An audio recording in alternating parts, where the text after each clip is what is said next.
Oui, bonjour Sébastien, bonjour Corinne. Aujourd'hui, on va parler d'une fleur que j'aime beaucoup qui s'appelle la pensée. Alors la pensée, pour moi, c'est un peu une plante philosophique parce qu'il faut toujours bien s'occuper de ses pensées. Et les pensées, ce sont des plantes qui commencent à fleurir en septembre et qui fleurissent tout l'hiver. Tant qu'ils ne gèlent pas, la plante fleurit. Donc moi, tous les matins, je vais récolter mes petites fleurs, je les fais sécher sur le radiateur et voilà, ma petite production de plantes de cette année.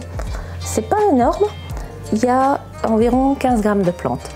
Alors, c'est une plante qui est une plante médicinale, qui s'utilise en thérapeutique, mais moi je ne l'utilise pas en thérapeutique parce que les doses sont de entre 30 et 60 grammes pour 1 litre d'eau. Ça veut dire que avec ma récolte de 4 mois, j'ai même pas un quart de la dose que je devrais utiliser.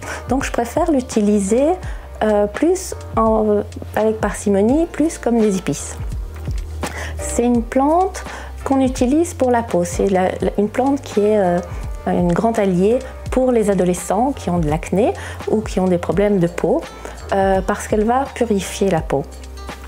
C'est une plante aussi qu'on utilise pour la toux et qui est souvent utilisée dans des mélanges de tisanes, ce qu'on appelle les tisanes de 5 fleurs, qui sont des plantes qui calment l'irritation et la toux.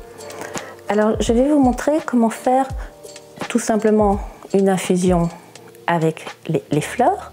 On peut l'utiliser dans la cuisine, on peut en faire des beurres, on peut la mettre sur des gâteaux, on peut la mettre en décoration sur l'assiette et aussi on peut en faire une huile pour la peau ou un vinaigre pour la peau.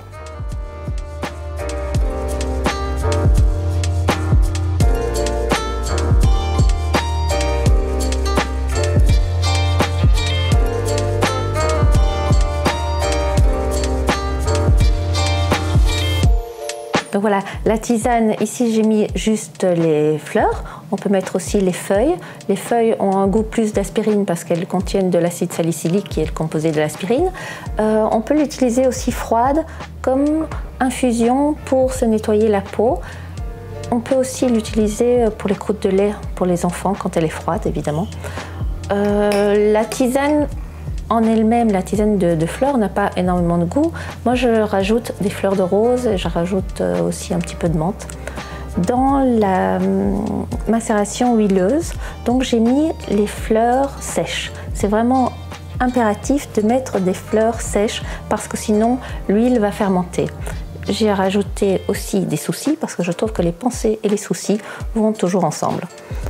Voilà, ce sont des recettes simples. C'est des plantes qui sont utilisées comme des épices avec parcimonie. Donc si vous avez d'autres recettes, n'hésitez pas à nous les partager.